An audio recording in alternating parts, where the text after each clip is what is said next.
ರೈತ ಬಾಂಧವರೆಲ್ಲರಿಗೂ ನಮಸ್ಕಾರಗಳು. ಕರ್ನಾಟಕ ಕೃಷಿ ಮಾರುಕಟ್ಟೆಯ ಜೋಳ ಹಾಗೂ ನವಣೆ ಯಾವ ಮಾರುಕಟ್ಟೆಯಲ್ಲಿ ಎಷ್ಟು ರೇಟ್ ನಡೆದಿದೆ? ಇಂತಹ ಹೆಚ್ಚಿನ ವಿಡಿಯೋಸ್ಗಳಿಗಾಗಿ ನಮ್ಮ ಚಾನಲ್ ಅನ್ನು ಕೂಡಲೇ ಸಬ್ಸ್ಕ್ರೈಬ್ ಅನ್ನು ಮಾಡಿಕೊಳ್ಳಿ. ಪಕ್ಕದಲ್ಲಿರುವ ಗಂಟೆ ಸಿಂಬಲ್ ಅನ್ನು ಪ್ರೆಸ್ ಮಾಡಿ, ವಿಡಿಯೋವನ್ನು ಲೈಕ್ ಮಾಡಿ ಮತ್ತು ಶೇರ್ ಮಾಡಿ. ದಿನಾಂಕ 2 ಏಪ್ರಿಲ್ 2026 ಕರ್ನಾಟಕ ಮಾರುಕಟ್ಟೆಯ ಜೋಳ ಬೆಲೆಗಳ ವಿವರಣೆಯನ್ನು ನೋಡ್ತಾ ಇದ್ದೀವಿ. ತಾಳಿಕೋಟೆ ಮಾರುಕಟ್ಟೆಯಲ್ಲಿ ಬಿಳಿ ಜೋಳ ಕಡಿಮೆ ಬೆಲೆ 2,759, ಹೆಚ್ಚಿನ ಬೆಲೆ 2,779, ಮಧ್ಯಸ್ಥ ಬೆಲೆ 2,770. ದಾವಣಗೆರೆ ಮಾರುಕಟ್ಟೆಯಲ್ಲಿ ಸ್ಥಳೀಯ ಜೋಳ ಕ್ವಿಂಟಲಿಗೆ 2,239 ರೂಪಾಯಿ ಇದೆ. ಬೆಂಗಳೂರಿನಲ್ಲಿ ಬಿಳಿ ಜೋಳ ಕ್ವಿಂಟಲಿಗೆ ಕಡಿಮೆ ಬೆಲೆ 3,200 ರೂಪಾಯಿ, ಹೆಚ್ಚಿನ ಬೆಲೆ 3,800, ಮಧ್ಯಸ್ಥ ಬೆಲೆ 35,000. ಬೆಳಗಾವಿ ಮಾರುಕಟ್ಟೆಯಲ್ಲಿ ಬಿಳಿಜೋಳ ಕ್ವಿಂಟಲಿಗೆ ಕಡಿಮೆ ಬೆಲೆ 3,000, ಹೆಚ್ಚಿನ ಬೆಲೆ 5,500, ಮಧ್ಯಸ್ಥ ಬೆಲೆ 4,500.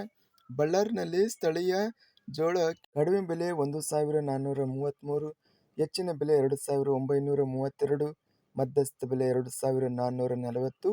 ರಾಯಚೂರು ಮಾರುಕಟ್ಟೆಯಲ್ಲಿ ಬಿಳಿಜೋಳ ಕಡಿಮೆ ಬೆಲೆ 3,909, ಹೆಚ್ಚಿನ ಬೆಲೆ 4,611.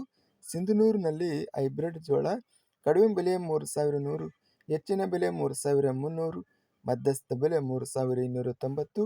ಹುಬ್ಬಳ್ಳಿನಲ್ಲಿ ಬಿಳಿಜೋಳ ಕಡಿಮೆ ಬೆಲೆ 1,810, ಹೆಚ್ಚಿನ ಬೆಲೆ 4,235, ಮಧ್ಯಸ್ಥ ಬೆಲೆ 3,447. ನವಣೆ ಬೆಲೆಗಳ ವಿವರಣೆ.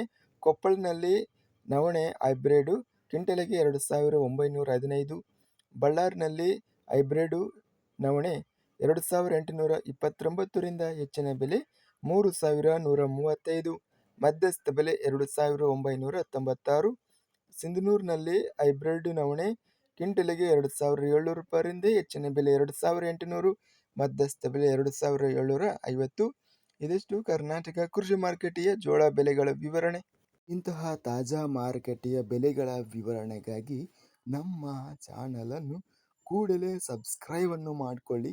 ಪಕ್ಕದಲ್ಲಿರುವ ಗಂಟೆ ಸಿಂಬಲವನ್ನು ಪ್ರೆಸ್ ಮಾಡಿ.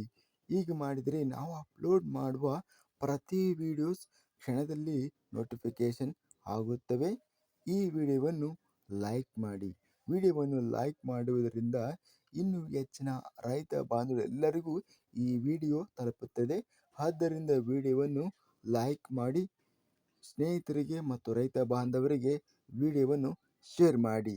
ಧನ್ಯವಾದಗಳು. ಜೈ ಜವಾನ್, ಜೈ ಕಿಸಾನ್.